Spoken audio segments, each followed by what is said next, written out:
Hello, I'm Preston Smith, and this is only on Monday. This is our 2024 highlight segment, and we will be going over some of the top news events of the year, starting with January. On January 13th, the prohibiting of firearms inside post offices is declared unconstitutional by a U.S. judge in the state of Florida. This was a really big event, and it surprised a lot of people. That's why we put it in January segment. Next up is February. On February 8th, 2024, Ukrainian President Volodymyr Zelensky removes Ukraine's top general 9 days before Russia captures the town of Avdiivka.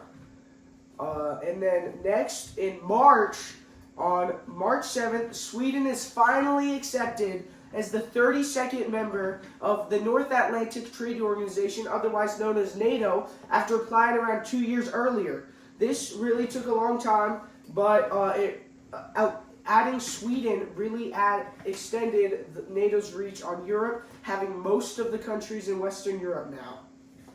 Now in April, on April 23rd, Utah's chaotic state primaries, specifically with the Republican Party. In the Republican primary, every candidate that was not running opposed, except for one, lost the delegate primary and later went on to win the overall primary. This was really chaotic and confusing, and it really made the overall primary pretty chaotic.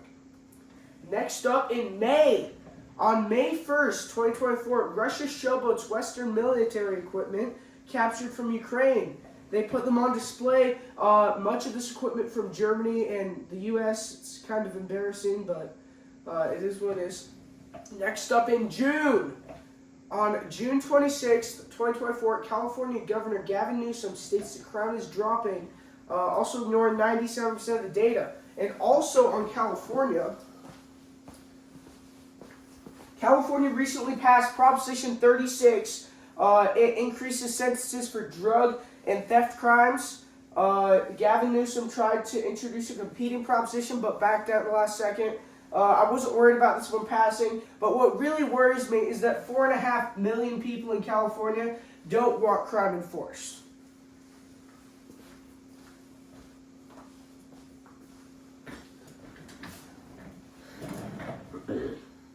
And next up in July, on July 13th, 2024, an assassination attempt is held on Donald J. Trump in Butler, Pennsylvania. This was really chaotic. There were a lot of controversies involving the Secret Service and how protected he actually was. But one person died, many were fatally injured. That was pretty unfortunate. We're glad that Donald Trump survived that assassination attempt. Next up in August. On August 2nd, 2024, after Biden dropout, Kamala Harris gains enough Democratic delegates to secure the nomination. She automatically is put in the race to face former President Donald Trump.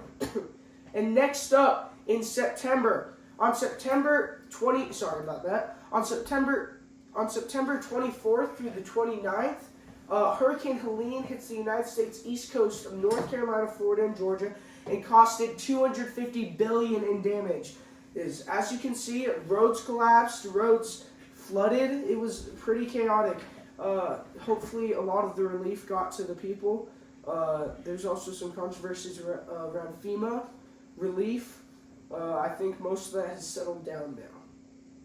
And up first in October. In October 2024, Iran launches unsuccessful missile attacks on Israel in vengeance of the Israeli attacks on Hezbollah. Overall, killed 3 people, a Palestinian and 2 others, and also Hamas's leader Yahya Sinwar was killed by Israeli troops. And last today, on November 2024, Donald J. Trump reclaims the White House. After losing 4 years ago, he had 34 counts of felony and multiple criminal indictments. And he was able to win every single battleground state. And that was only on Monday. Thank you.